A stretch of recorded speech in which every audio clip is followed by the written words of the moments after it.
Coming to business news. దేశీయ stock మార్కెట్లు లాభాల్లో ప్రారంభమయ్యాయి. సెన్సెక్స్, నిఫ్టీ లాభాల్లో ట్రేడ్ అవుతున్నాయి. ICICI bank, Hindalco, Axis bank, Bajaj Finserv, Larsen షేర్లు లాభాల్లో ట్రేడ్ అవుతున్నాయి. TCS, ONGC, doctor Reddy's labs, Tata consumer products, tech Mahindra షేర్లు నష్టాల్లో కొనసాగుతున్నాయి. ఇవాళ మార్కెట్ కి సంబంధించి అనాలిసిస్ అందించడానికి ప్రముఖ బిజినెస్ అనలిస్ట్ వాసిరాజు సుందరరాజు గారు మనతో పాటు స్టూడియోలో ఉన్నారు. వారితో మాట్లాడి మరిన్ని విషయాలు తెలుసుకుందాం. Sir, good morning. Good morning. నమస్తే సార్. ఏంటి 2 రోజులుగా మార్కెట్ రీబౌండ్ అవుతా ఉంది, ఎందుకంటారు కారణాలు? అంతక్రితం చూసాము, మార్కెట్లో ఒక భారీ పతనం చూసాము. లాస్ట్ 2 నెలలుగా ఒక స్ట్రాంగ్ రియాక్షన్ తర్వాత మార్కెట్లో చూస్తే కనుక ఈ మధ్యకాలంలో చూస్తే కనుక యూఎస్ నుంచి మేజర్ అప్డేట్స్ ఏమీ లేకపోవడంతో ఈ ట్రేడ్ వార్, ఈ ట్రేడ్ పాలసీ ఇష్యూ అనేది కొంచెం సబ్సైడ్ అవుతుంది అన్న కొంచెం పాజిటివ్ ఇండికేషన్స్ తోటి మార్కెట్లో రికవరీ అనేది కనిపించింది. పైగా మన మార్కెట్స్లో కూడా చూస్తే కనుక ఈ మధ్యకాలంలో డెరైవేటివ్స్లో భారీగా షార్ట్ పొజిషన్స్ కూడా క్రియేట్ అయినాయి. కాబట్టి సో మార్కెట్ కూడా ఇప్పుడు కొంచెం నిలకడ కనిపిస్తుంది. కాబట్టి ఎవరైతే ఇంత క్రితం అమ్మకాలు జరిపారో వాళ్ళందరూ కూడా షార్ట్ కవరింగ్ చేయడంతో మార్కెట్లో రికవరీ కూడా కనిపించింది. సో ఆన్ ద హోల్ మార్కెట్లో కూడా చూస్తే కనుక మెటల్స్ రికవర్ అయింది, అలాగే బ్యాంక్ స్టాక్స్ కూడా ఒక రికవరీ వచ్చింది. ముఖ్యంగా బ్యాంక్స్ ఈ మధ్యకాలంలో కొంచెం స్టడీగా ఉండడంతో మార్కెట్లో కూడా ఒక అప్ ట్రెండ్ అనేది కనిపించింది. So on the whole market చూస్తే కనుక ఒక టెక్నికల్ రీబౌండ్ అనుకోవచ్చు. అంతక్రితం మనం చూసాము కంటిన్యూస్గా ఒక ఇన్ఫ్లో నెగిటివ్ న్యూస్ కంటిన్యూస్గా రావడము, అటువంటి ఫ్లో ఆఫ్ నెగిటివ్ న్యూస్ లేకపోవడంతో no news is a good news అన్న పాయింట్ ఆఫ్ వ్యూలో మార్కెట్లో కూడా కొంచెం ఒక స్వల్ప రికవరీ కనిపించింది. చాలా మంది ఇన్వెస్టర్లు కూడా చూస్తే కనుక ఈ లెవెల్లో స్టాక్ మార్కెట్స్ అన్ని కూడా కొంచెం భారీగా పతనం అవడంతో ఇప్పుడు కొంచెం రీజనబుల్ లెవెల్స్కి వచ్చాయి అన్న ఉద్దేశంతో కొంచెం లోయర్ లెవెల్లో వాల్యూ బయింగ్ చేయడంతో ఈ మధ్య లాస్ట్ కొన్ని రోజులుగా డొమెస్టిక్ ఇన్స్టిట్యూషన్స్ కూడా భారీగా కొనుగోలు చేయడంతో మార్కెట్ పెరిగింది అనుకోవచ్చు. సరే, మిడ్ క్యాప్, స్మాల్ క్యాప్ లో రికవరీ కనిపిస్తూ ఉంది కదా, అంటే తర్వాత ఎట్లా ఉండొచ్చు ఏంటి మార్కెట్? సో చాలా స్టాక్స్ చూస్తే కనుక ఈ మధ్య మనం కొన్ని స్టాక్స్ కొంచెం ఇంకా ఎక్స్పెన్సివ్గా ఉన్నప్పటికీ కొన్ని సెలెక్టివ్గా మిడ్ క్యాప్స్, స్మాల్ క్యాప్స్లో కొంచెం రికవరీ వచ్చింది. మనం ఒక లాస్ట్ వీక్ చూస్తే కనుక ముఖ్యంగా మార్కెట్లో అప్ ట్రెండ్ అనేది ఫ్రంట్ లైన్ స్టాక్స్కి రిస్ట్రిక్ట్ అవ్వడం అనేది చూసాము. జనరల్గా ఏమవుతుందంటే మొదట మార్కెట్ లీడర్స్ అప్ ట్రెండ్లోకి వెళ్ళిన ఆ తర్వాత స్లోగా రీటైల్ ఇన్వెస్టర్స్లో కాన్ఫిడెన్స్ రావడము, ఆ తర్వాత మార్కెట్ కొంచెం నిలకడగా ఉంది అన్న కొంచెం ఒక పాజిటివ్గా యాటిట్యూడ్ తోటి లోయర్ లెవెల్లో ఇన్వెస్టర్లు అనేది కొనుగోలు చేయడం అనేది చూస్తాం. ఈ మధ్య మనం చూసాము లాస్ట్ ఒక 2 నెలలుగా చాలా రిజల్ట్స్ రావడం చూసాము. రిజల్ట్స్లో చూస్తే కనుక కొన్ని స్టాక్స్, కొన్ని ముఖ్యంగా మిడ్ క్యాప్లోను అలాగే స్మాల్ క్యాప్లోను మంచి పెర్ఫార్మెన్స్, కానీ మార్కెట్ కండిషన్స్ వల్ల అటువంటి స్టాక్స్ ఏవైతే మంచి పెర్ఫార్మెన్స్ వచ్చాయో పెరగకపోవడంతో వాటిల్లో ఇప్పుడు కొంచెం మార్కెట్ వాటిని తీసుకోవడంతో మార్కెట్లో ఒక మిడ్ క్యాప్, స్మాల్ క్యాప్లో కూడా కొంచెం స్వల్ప బయింగ్ అనేది వస్తుంది. కాలర్ ఉన్నారు సార్, శ్రీదేవి కాల్ చేస్తున్నారు. శ్రీదేవి గారు మాట్లాడండి సుందరరాజా గారితో, మీకున్న డౌట్ ఏంటో చెప్పండి. Good morning sir. Good morning. I have 2 questions అండి. ఒకటి, ఓలా ఎలక్ట్రిక్ రోజు డౌన్ పడతా ఉంటుంది, అది లాంగ్ టర్మ్ కొనుక్కోవాలి అదొకటి. ఇంకొకటి ఓలా, అశోక్ లేలాండ్, టాటా మోటార్స్, ఈ మూడిట్లో లాంగ్ టర్మ్ కి ఏది best? First Ola, next 2 next Ola, Ashok Leyland, Tata motors, మూడిట్లో లాంగ్ టర్మ్ కి ఏది బెస్ట్? ఓకే అండి. ఓకే, ఫస్ట్ ఓలా ఎలక్ట్రికల్ చూస్తే కనుక మీరు చెప్పినట్టుగా రోజు రోజుకి తగ్గుతూనే వస్తుంది. ఈ మధ్య చూస్తే కనుక ఓలా ఎలక్ట్రికల్కు ఇంచుమించు 110 రూపాయల నుంచి ఆల్మోస్ట్ 50 రూపాయలు బిలో రావడం చూసాము. ఇన్ఫాక్ట్ ఇష్యూ ప్రైస్ కింద ఓలా ఎలక్ట్రికల్ రావడం అనేది మనం చూస్తాం. కానీ ఈ వారం చూస్తే కనుక ఓలా ఎలక్ట్రికల్ లోయర్ రేట్ నుంచి కొంచెం రికవర్ అయ్యి కొంచెం ప్రస్తుతానికి ఒక స్వల్ప నష్టాలతో ట్రేడ్ అవుతుంది. సో ఓలా ఎలక్ట్రికల్ చూస్తే కనుక మొన్న పెర్ఫార్మెన్స్ చూస్తే కనుక 7th ఫిబ్రవరిలో వచ్చిన రిజల్ట్స్ అంత బాగా లేకపోవడంతో స్టాక్లో భారీ కరెక్షన్ రావడం చూసాం. ఇప్పటికీ ఓలా ఎలక్ట్రికల్ చూస్తే కనుక కొంచెం ఎక్స్పెన్సివ్గా ఉన్నట్టు కనిపిస్తుంది. మొన్న రిజల్ట్స్ కూడా చూస్తే కనుక లాస్ట్ ప్రకటించిన విషయం కూడా మనకు తెలిసింది. కాబట్టి నా ఉద్దేశం అయితే కొంచెం అండర్ పెర్ఫార్మ్ చేస్తుంది. అలాగే మనకి ఆటో సెక్టర్లో చూస్తే కనుక కొంచెం బెటర్ కంపెనీస్ ఉన్నాయి కాబట్టి వాటిని ఆల్టర్నేటివ్గా కన్సిడర్ చేయొచ్చు. అలాగే మీరు అడిగిన 2వ స్టాక్ అశోక్ లేలాండ్ గురించి అడిగారు. అశోక్ లేలాండ్ కూడా చూస్తే కనుక ఈ స్టాక్ కూడా ఇప్పుడు కొంచెము ఆటోమొబైల్ సెక్టర్లో కొంచెం మంచి లోయర్ రేట్కి రావడం అనేది చూసాము. అశోక్ లేలాండ్ కూడా కొంచెం హై నుంచి బాగా కరెక్ట్ అవడము, అలాగే మొన్న రిజల్ట్స్ కూడా చూస్తే కనుక చాలా పాజిటివ్గా రావడము, అలాగే మనకి ఈ మధ్య ప్యాసింజర్ వెహికల్స్ సేల్స్ కూడా కొంచెం రివైవల్ అనేది కనిపిస్తుంది. కాబట్టి నేను అనుకుంటాము అశోక్ లేలాండ్ ఈ లెవెల్లో బహుశా కొంచెం కన్సిడర్ చేయొచ్చు. అలాగే లాస్ట్ ఒక 3 to 4 మంత్స్గా చూస్తే కనుక ఎఫ్ఐస్ అశోక్ లేలాండ్లో తమ స్టేక్ని 21.5 నుంచి 24% వరకు పెంచుకోవడం కూడా చూసాము. ఒక పక్క అమ్మకాలు జరిపారు ఎఫ్ఐస్ మిగతా వాటిలో, కానీ అశోక్ లేలాండ్ మధ్య కొనుగోలు చేశారు. సో వాటిని కన్సిడర్ చేయొచ్చు. అలాగే టాటా మోటార్స్ కూడా చూస్తే కనుక ఈ మధ్యకాలంలో ఆల్మోస్ట్ 1000 రూపాయల పై నుంచి ఆల్మోస్ట్ 600 రూపాయలకి తగ్గడం చూసాము. ఇప్పుడు టాటా మోటార్స్ ఈ ఫ్రంట్ లైన్ స్టాక్ కూడా చూస్తే కనుక చాలా పాజిటివ్గా కొంచెం కనిపిస్తుంది. కనిపిస్తుంది. పైగా ఈ మధ్య కూడా చూస్తే కనుక ఇవాళ వచ్చిన వార్త చూస్తే కనుక కమర్షియల్ వెహికల్ ప్రైసెస్ కూడా కొంచెం ఏప్రిల్ నుంచి పెంచుతున్నట్టుగా అశోక్ టాటా మోటార్స్ నుంచి వార్తలు రావడం. అలాగే అశోక్ టాటా మోటార్స్ చూస్తే ఈ మధ్య వాళ్ళు తీసుకొచ్చిన పంచ్ కూడా చూస్తే కనుక మార్కెట్లో చాలా స్ట్రాంగ్ సేల్స్, రికార్డ్ సేల్స్ రావడం అనేది మనం చూసాం. సో రెండు బాగానే ఉన్నాయి టాటా మోటార్స్, అశోక్ లేలాండ్, కాబట్టి ఓకే కన్సిడర్ చేయొచ్చు. నెక్స్ట్ కాలర్ నారాయణరావు చేస్తున్నారు. నారాయణరావు గారు మాట్లాడండి, సుందరరాజ గారితో మీకున్న డౌట్ ఏంటి చెప్పండి. నమస్తే నారాయణరావు.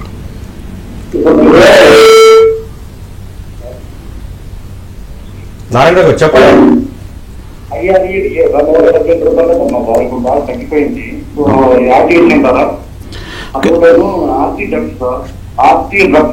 ఓకే ఓకే ఫస్ట్ మీరు అడిగింది ఐఆర్ఈడిఏ. ఐఆర్ఈడిఏ చూస్తే కనుక ఈ మధ్య కాలంలో 240 రూపాయల నుంచి కరెక్ట్గా 130, ఆల్మోస్ట్ ఒక 40 to 50% వరకు స్టాక్లో కరెక్షన్ రావడం చూసాం. ఐఆర్ఈడిఏ చూస్తే కనుక లాస్ట్ బుల్ మార్కెట్లో బాగా పెర్ఫార్మెన్స్ చూసాము. ఇన్ఫాక్ట్ లిస్ట్ అయినప్పటికీ చూస్తే కనుక ఐఆర్ఈడిఏ చూస్తే కనుక కంటిన్యూస్గా అప్ ట్రెండ్లో ఉండడం కూడా మనం చూస్తున్నాం. సో ఈ లెవెల్లో చూస్తే కనుక ఐఆర్ఈడిఏ కొంచెం ఒక పాజిటివ్గానే కనిపిస్తుంది. ఎందుకంటే ఈ స్టాక్ చూస్తే కనుక వాల్యుయేషన్స్ కూడా హార్డ్లీ వీళ్ళ ఈపీఎస్కి ఒక 24-25 టైమ్స్ ట్రేడ్ అవుతుంది. కాబట్టి ఈ ఎనర్జీ సెగ్మెంట్లో ఉన్న ఐఆర్ఈడిఏ మంచి పెర్ఫార్మెన్స్ చూసాం. అలాగే ఈ క్వార్టర్లీ మొన్న వచ్చిన త్రైమాసిక ఫలితాలు కూడా చూస్తే కనుక లాస్ట్ 5 ఏళ్లతో పోలిస్తే ఒక లాస్ట్ 5 క్వార్టర్లతో పోలిస్తే కనుక ఈ మొన్న వచ్చిన రిజల్ట్స్ చాలా మంచి రిజల్ట్స్ వచ్చింది. ఇన్ఫాక్ట్ 425 కోట్లు లాభాలు ప్రకటించారు.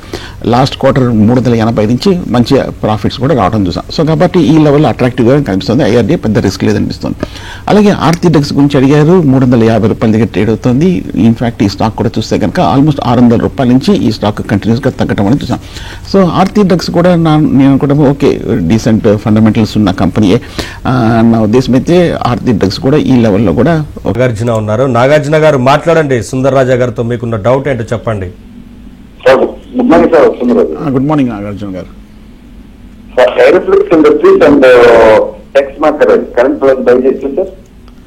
ఓకే ఫస్ట్ ఇదే స్టాక్ అన్నారు. టెక్స్మాకో రైల్ ఒకటి అడిగారు మీరు. టెక్స్మాకో రైల్ చూస్తే కనుక ఈ మధ్య రైల్వే స్టాక్స్ అన్ని కూడా బడ్జెట్ తర్వాత తగ్గడం అనేది మనం చూసాము. కానీ రైల్వేస్లో కూడా చూస్తే కనుక ఈ మధ్య పాజిటివ్ అప్డేట్ రావడం చూసాము. రైల్వేస్లో కూడా మనకి మరింత అటానమీ కూడా ఇచ్చే అవకాశాలు ఉన్నట్టుగా వార్త రావడం కూడా చూసాం. అలాగే ఈ మధ్య వచ్చిన వార్త చూస్తే కనుక టెక్స్మాకో రైల్ అండ్ ఇంజనీరింగ్ కూడా చూస్తే కనుక నెవోమా అనే కంపెనీతో కూడా నెక్స్ట్ జనరేషన్ రైల్ టెక్నాలజీ కూడా స్టార్ట్ ప్రాజెక్ట్లో ఉన్నట్టుగా ఈ మధ్య వార్తలు కూడా రావడం చూసాం. సో ఓవరాల్గా టెక్స్మాకో రైల్ చూస్తే కనుక ఫండమెంటల్గా మంచి కంపెనీ అనే సంగతి మనకు తెలిసింది. ఇన్ఫాక్ట్ ఈ స్టాక్ కూడా చూస్తే కనుక 21 రెట్లే వీళ్ళు యూపీఎస్కి ట్రేడ్ అవుతుంది కాబట్టి చీపర్ లెవెల్లో ఉందనుకోవచ్చు. సో కాబట్టి టెక్స్మాకో రైల్ని నా ఉద్దేశం అయితే మీరు హోల్డ్ చేసుకోవచ్చు. అలాగే మీరు అడిగింది రెండోది ఏరోఫ్లెక్స్ ఇండస్ట్రీస్ అనుకుంటాను. ఏరోఫ్లెక్స్ ఇండస్ట్రీస్ కూడా ఈ మధ్య 250 రూపాయల నుంచి ఆల్మోస్ట్ 160 రూపాయల వరకు తగ్గటం చూసాము. ఏరోఫ్లెక్స్ ఇండస్ట్రీస్ కూడా చూస్తే కనుక ఈ లెవెల్లో కొంచెం టెక్నికల్గా మంచి లెవెల్కి వచ్చినప్పటికీ ఫండమెంటల్గా చూస్తే కనుక ఇంకా 40 టైమ్స్ ఈపీఎస్కి ట్రేడ్ అవుతుంది కాబట్టి కొంచెం ఎక్స్పెన్సివ్గా ఉన్నట్టు కనిపిస్తుంది. పైగా వీళ్ళు చూస్తే కనుక స్టెయిన్లెస్ స్టీల్ మెటల్ సెగ్మెంట్లో ఉన్న కంపెనీ ఏరోఫ్లెక్స్. అండ్ ఏరోఫ్లెక్స్ కాకపోతే ఓవరాల్గా ఈసారి పెర్ఫార్మెన్స్ కూడా కొంచెం లాస్ట్ 2-3 yearsగా క్రమంగా పెరుగుతూనే వచ్చింది. బట్ కానీ నేను అనుకోవడము ఏరోఫ్లెక్స్ ప్రస్తుతం అవాయిడ్ చేయొచ్చు. నెక్స్ట్ కాలర్ యాకాంబరాయ్ చేస్తున్నారు. యాకాంబరాయ్ గారు మాట్లాడండి, సుందరరాజా గారితో మీకున్న డౌట్ ఏంటో చెప్పండి. నమస్తే యాకాంబరాయ్ గారు. నా దగ్గర బియ్యం 260లో అది 280 వెళ్ళేసి వెనక్కి వచ్చేస్తా ఉంది. It is not crossing it. Do you suggest me to sell and then re-enter? Should I book the profit and re-enter? Do one stock? Okay BL కూడా చూస్తే కనుక ఈ మధ్య కాలంలో 5 రోజుల క్రితం వచ్చిన వార్త చూస్తే కనుక వీళ్ళు 2,463,000 కోట్ల వరకు వీళ్ళకి ఆర్డర్ రావడం అనేది చూసాము. అందువల్ల బిఎల్ భారత్ ఎలక్ట్రానిక్స్ ఈ మధ్య మీరు చెప్పినట్టుగా ఇంచుమించు 240 నుంచి 280 వరకు పెరగటం చూసాం. మీరు ఈ లెవెల్లో ప్రాఫిట్ బుక్ చేసి షార్ట్ టర్మ్లో ఎగ్జిట్ అవ్వచ్చు అంటారు. బట్ నా ఉద్దేశం అయితే బిఎల్ ఓవరాల్గా మనకి స్ట్రాంగ్ కంపెనీ అనే విషయం మనకి తెలిసింది. అలాగే డిఫెన్స్ సెగ్మెంట్లో ఉన్న ఈ స్టాక్స్ అన్ని కూడా కొంచెం పాజిటివ్గా ఉన్న విషయం కూడా తెలిసింది. 1954లో స్టార్ట్ అయిన భారత్ ఎలక్ట్రానిక్స్ డిఫెన్స్ కూడా మనకి రానున్న రోజుల్లో మేజర్ థీమ్ అన్న విషయం కూడా మనకు తెలిసింది. సో కాబట్టి నా ఉద్దేశం అయితే మనం ఈ మధ్యకాలంలో చూస్తే కనుక టెక్నికల్గా మీరు చెప్పినట్టుగా 300 రూపాయలు లాస్ట్ 1 yearగా దాటలేకపోతుంది. కానీ కొంచెం మార్కెట్ ఇప్పుడే రివైవల్ కండిషన్స్ చూపిస్తుంది కాబట్టి ఏమాత్రం 200-300 లెవెల్స్ దాటిందంటే ఫర్దర్ అప్ ట్రెండ్ వెళ్ళే అవకాశం ఉంది. బట్ నా ఉద్దేశం అయితే BL long term point of view డెఫినెట్గా హోల్డ్ చేయొచ్చు. ఆల్మోస్ట్ క్లోజర్ టు బాటమ్ లెవెల్స్లో ఉంది కాబట్టి. నెక్స్ట్ కలర్ పద్మ చేస్తున్నారు రాజమండ్రి నుంచి. పద్మ గారు మాట్లాడండి సుందరరాజా గారితో. ఏ స్టాక్స్ గురించి తెలుసుకోవాలనుకుంటున్నారు చెప్పండి. నమస్తే అండి, నేను అపార్ ఇండస్ట్రీస్ ఫ్రెష్ ఎంట్రీ తీసుకుందాం అనుకుంటున్నానండి. అలాగే లూపిన్ అండి, ఈ రెండు ఫ్రెష్ ఎంట్రీ తీసుకొచ్చండి. ఈ మధ్య చూస్తే కనుక 12,000 రూపాయల నుంచి ఆల్మోస్ట్ 6,000 దిగువకి రావటం అనేది మనం చూసాము. అపార్ ఇండస్ట్రీస్ చూస్తే కనుక మన లాస్ట్ 2-3 ఏళ్ల ర్యాలీతో పోలిస్తే ఈ 6,000 అనేది మంచి స్థాయిలో కనిపిస్తుంది. One of the oldest company Apar industries 1958లో స్టార్ట్ అయిన ఈ అపార్ ఇండస్ట్రీస్ ఇప్పుడు చూస్తే వాల్యుయేషన్స్ కూడా కొంచెం చీపర్ లెవెల్లో ఉంది. పైగా వీళ్ళు మల్టిపుల్ సెగ్మెంట్స్లో ఉన్నారు. వీళ్ళు కండక్టర్లో ఉన్నారు, పవర్, టెలికామ్, అలాగే ఈ స్పెషాలిటీ ఆయిల్ సెగ్మెంట్లో కూడా ఉన్న ఒక పెద్ద company Apar industries. Apar industries మొన్న రిజల్ట్స్ కూడా చూస్తే కనుక ఇంచుమించు ఈ క్వార్టర్లీ రిజల్ట్స్ లాస్ట్ 3 నెలల రిజల్ట్ చూస్తే 175 కోట్ల వరకు మంచి లాభాలు ప్రకటించిన కంపెనీ. అలాగే రెవెన్యూస్ కూడా చూస్తే కనుక 4,700 కోట్ల వరకు భారీగా రెవెన్యూస్ పోస్ట్ చేసిన కంపెనీ అపార్ ఇండస్ట్రీస్. కాబట్టి నా ఉద్దేశం అయితే ఇది కొంచెం అట్రాక్టివ్గా కనిపిస్తుంది కాబట్టి తీసుకోవచ్చు. లూపిన్ కూడా అడిగారు. ఈ pharma stock last couple of మంత్స్గా చూస్తే కనుక మిగతా స్టాక్స్తో పోలిస్తే పెద్దగా పడలేదు. ఇన్ఫాక్ట్ 2,000 రూపాయల దగ్గరే ట్రేడ్ అవుతోంది ఈ ఫ్రంట్ లైన్ స్టాక్. మొన్న రిజల్ట్స్ కూడా చూస్తే కనుక లూపిన్కి మంచి రిజల్ట్స్ పోస్ట్ చేశారు. రిజల్ట్స్ మనకి 12th ఫిబ్రవరి వచ్చిన తర్వాత కొంచెం స్టడీగా ఉండడం చూసాం. సో మార్కెట్ టర్బులెన్స్తో పోలిస్తే లూపిన్ కొంచెం స్ట్రాంగ్ గానే కనిపిస్తుంది. ఈ మధ్య చూస్తే కనుక వీళ్ళు యునైటెడ్ స్టేట్స్లో కూడా రివోరోక్సాబ్లిన్ అనే ఒక టాబ్లెట్ని కూడా లాంచ్ చేసినట్టు కూడా వార్త కూడా రావడం.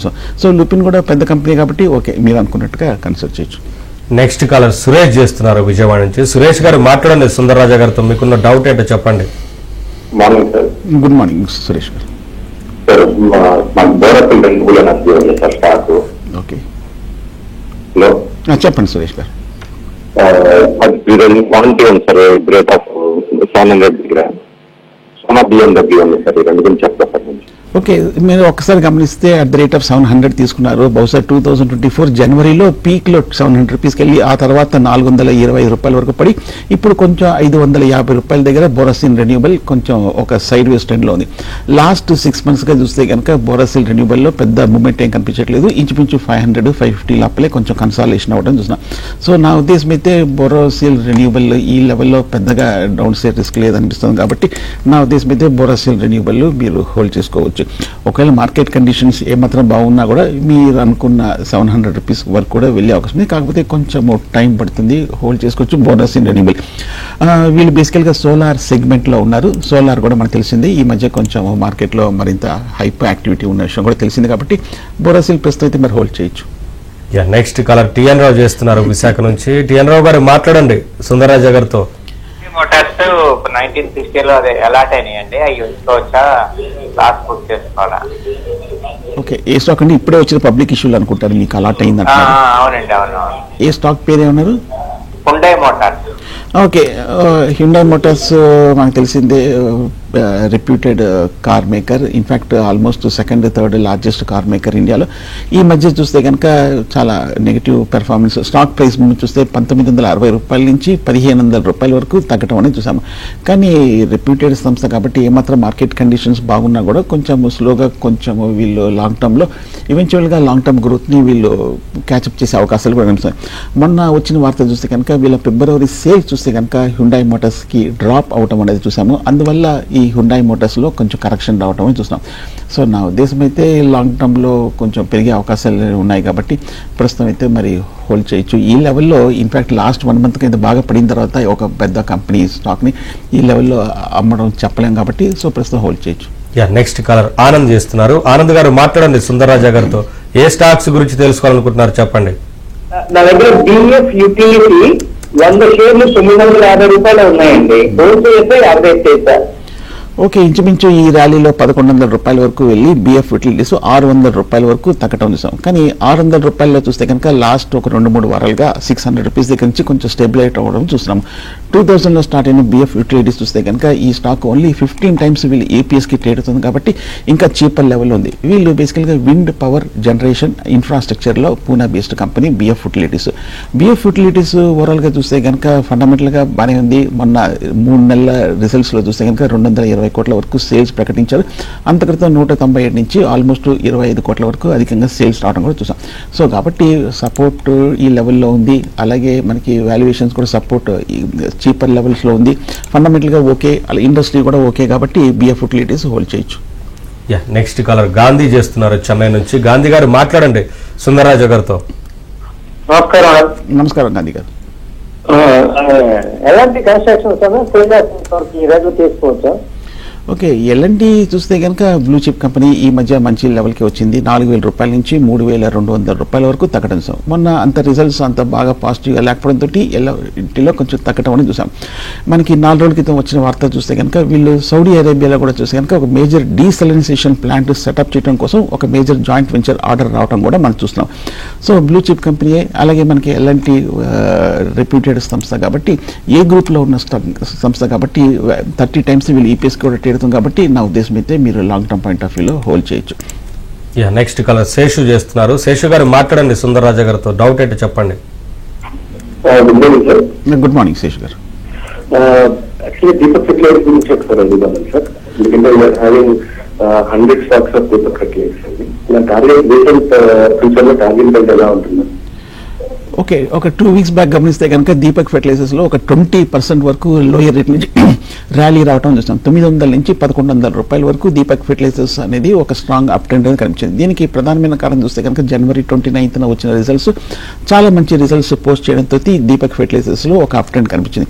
పైగా అగ్రికల్చర్ కూడా చూస్తే కనుక మనకి ఈ మధ్యకాలంలో పాజిటివ్ అప్డేట్స్ చూసాము. అలాగే లాస్ట్ 2-3 ఏళ్ళుగా గమనిస్తే కనుక దీపక్ ఫెర్టిలైజర్స్ స్టాక్ కూడా కంటిన్యూస్ అప్ ట్రెండ్లో ఉంది. ఇంత స్ట్రాంగ్గా ఉన్న తర్వాత కూడా దీపక్ ఫెర్టిలైజర్స్ వీళ్ళు ఓన్లీ 16-17 టైమ్సే వీళ్ళు ఈపీఎస్కి ట్రేడ్ అవుతుంది కాబట్టి చాలా స్ట్రాంగ్ చీపర్ లెవెల్స్లో ఇంకా ఉంది అనుకోవచ్చు దీపక్ ఫెర్టిలైజర్స్. అలాగే ఒకసారి మొన్న రీసెంట్ పెర్ఫార్మెన్స్ కూడా చూస్తే కనుక 250 కోట్ల వరకు వీళ్ళు లాభాలు ప్రకటించారు. అంతక్రితం 210 నుంచి ఆల్మోస్ట్ 40 crores వరకు అడిషనల్గా ఈ మొన్న క్వార్టర్ రిజల్ట్స్ ప్రకటించడం చూసాం. సో పెద్ద కంపెనీ హోల్డ్ చేయొచ్చు Deepak fertilisers. Sir banking stocks ఎలా ఉన్నాయంటారు ప్రజెంట్? బ్యాంకింగ్ స్టాక్ చూస్తే కనుక ఇవాళ మార్కెట్ లీడ్ చేయడానికి ప్రధానమైన కారణం బ్యాంకింగ్ స్టాక్స్. ఆ మధ్య మనం చూసాము ఒక సిరీస్ ఆఫ్ పాజిటివ్ న్యూస్ మనం డిస్కస్ చేసుకున్నాము. కానీ పాజిటివ్ న్యూస్ వచ్చినప్పటికీ ఆర్బీఐ దగ్గర నుంచి అలాగే మన ఇన్ఫ్లేషన్ కూడా చూస్తే కనుక ఆర్బీఐ ఎక్స్పెక్ట్ చేసిన దానికన్నా ఒక 4% బిలో రావడం అనేది మనం చూసాం. బట్ కానీ మార్కెట్ కండిషన్స్ బాగా నెగిటివ్గా ఉండడం వల్ల మార్కెట్ ఇటువంటి బ్యాంక్స్కి అలాగే కన్జ్యూమర్ యాక్టివిటీ సేల్స్ కూడా ఈ మధ్యకాలంలో పెరిగింది. అలాగే మనకి కొంచెము గ్రోత్ కూడా హోమ్ లోన్ గ్రోత్ కూడా పెరగడం చూసాం. కానీ ఇంకో పక్క చూస్తే కనుక ఫిక్స్డ్ డిపాజిట్ గ్రోత్ చూస్తే కనుక నెగిటివ్గా ఉన్నప్పటికీ ఓవరాల్గా యాక్టివిటీ బాగుంది కాబట్టి ఫైనాన్షియల్ సైడ్లో సో బ్యాంక్ స్టాక్స్ కూడా కొంచెం స్టడీగానే ఉందనుకోవచ్చు. సో ఆల్మోస్ట్ కొంచెం మంచి లోయర్ రేట్లోనే ఉందనుకోవచ్చు బ్యాంక్ స్టాక్స్ కూడా. కాలర్ ఉన్నారు సార్, వెంకటనారాయణ చేస్తున్నారు. వెంకటనారాయణ గారు మాట్లాడండి సుందరరాజు గారితో. డౌట్ ఏంటి చెప్పండి. నమస్కారం సుందరరాజు గారు. ఇండోఫార్మ్ ఎక్విప్మెంట్ తీసుకోవచ్చా? Okay, Indo Farm equipment. Okay, Indo Farm equipment గురించి అడిగారు. ఈ లెవెల్లో తీసుకోవచ్చు అంటే ఈ మధ్య మొన్ననే మార్కెట్లోకి లిస్ట్ అయిన కంపెనీ ఇండోఫార్మ్. లిస్ట్ అయిన తర్వాత 300 రూపాయల నుంచి 160 రూపాయలు అంటే ఆల్మోస్ట్ 40-50% వరకు కరెక్షన్ అవటం అనేది మనం చూసాము ఇండోఫార్మ్ ఎక్విప్మెంట్. సో కొత్తగా లిస్ట్ అయిన కంపెనీ, పెద్ద మేజర్ ట్రేడింగ్ హిస్టరీ కూడా లేదు. నా ఉద్దేశం అయితే ఇండోఫార్మ్ ఎక్విప్మెంట్ బేసికల్గా వీళ్ళు ట్రాక్టర్స్ మ్యానుఫ్యాక్చర్ చేస్తున్న ఆటోమొబైల్కి సంబంధించిన కంపెనీ ఇండోఫార్మ్ ఎక్విప్మెంట్, ముఖ్యంగా అగ్రికల్చర్ సైడ్. సో నా ఉద్దేశం అయితే కొంచెం బెటర్ కంపెనీస్ ఉన్నాయి కాబట్టి మేబీ ఇంకొక క్వార్టర్ రిజల్ట్స్ వచ్చేంత వరకు వెయిట్ చేయొచ్చు. మొన్న 13th February రిజల్ట్ వచ్చింది, ఆ తర్వాత పెద్ద ఏమీ పాజిటివ్ అప్డేట్ లేదు కాబట్టి ప్రస్తుతం అయితే కొంచెం న్యూట్రల్గా ఉండొచ్చు, వెయిట్ చేయొచ్చు. నెక్స్ట్ కాలర్ అరుణ చేస్తున్నారు. అరుణ గారు మాట్లాడండి సుందరరాజు గారితో. డౌట్ ఏంటి చెప్పండి. నమస్తే అండి.